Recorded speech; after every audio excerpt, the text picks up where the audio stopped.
There was a time when evil did not hide, it was contained. Now it is free. There was a time when men feared the gods not out of devotion, but out of memory. A time when every city raised upon Greek soil was also a silent pact, with forces that exceeded human will. Boundaries were not merely walls of stone. They were moral limits, invisible lines drawn to contain what should never walk freely through the world. In that time, myth was not metaphor. It was reality. And when reality was violated, it bled. The city rose beneath the Mediterranean sun, built of pale stone and the labor of generations. Narrow streets wound between compact houses, leading to a central square where columns upheld temples dedicated to the ancient gods. The marble of the altars bore the marks of past offerings, and the scent of incense mingled with the breath of daily life. Everything seemed ordered, predictable, protected by walls that separated the human world from what lay beyond. But outside those walls, the forest obeyed another logic. Ancient, dense, unsubmissive, it had never yielded to human geometry. Trees grew twisted, their thick roots emerging from the soil, like the bones of a buried creature.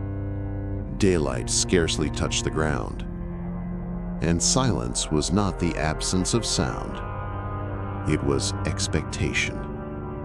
Among trunks and shadows, forgotten ruins betrayed a past the city had chosen not to remember. There, once, a labyrinth had existed, and from it, something had escaped. The Minotaur was not merely a monster. It was the living inheritance of an ancient crime, conceived when men dared to unite desire, power, and pride without restraint. Its body carried that transgression in every detail. The human torso marked by scars of many eras, the heavy head of a bull, the massive horns split by time. Its eyes, deep and black, reflected more than fury. They held memory, resentment, awareness. For centuries, it had walked only in circles, condemned to endless corridors. The labyrinth was its prison and its school. When abandonment eroded the stone and forgetfulness loosened vigilance, the Minotaur felt open air for the first time. The forest became its new labyrinth. By day, it remained hidden, motionless, like a primitive idol.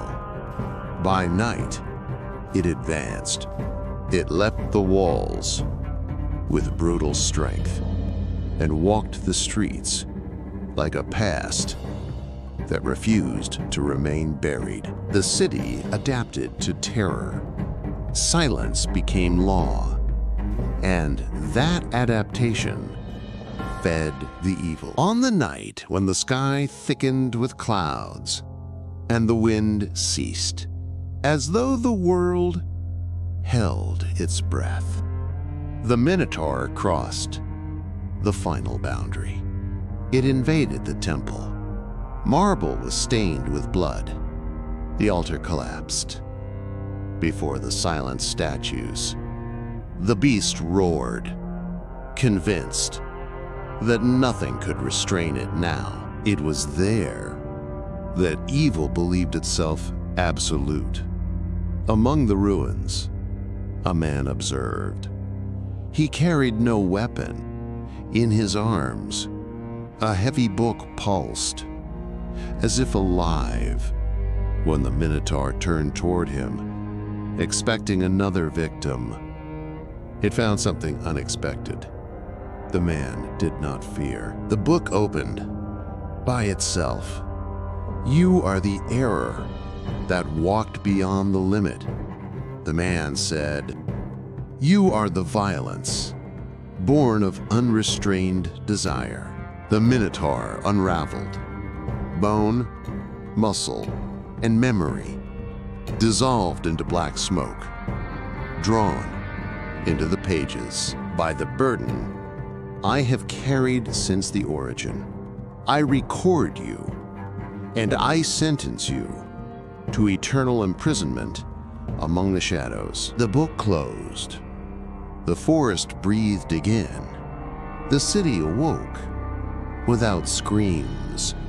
The name was never spoken again. The Book of Shadows grew heavier, and the mage walked on.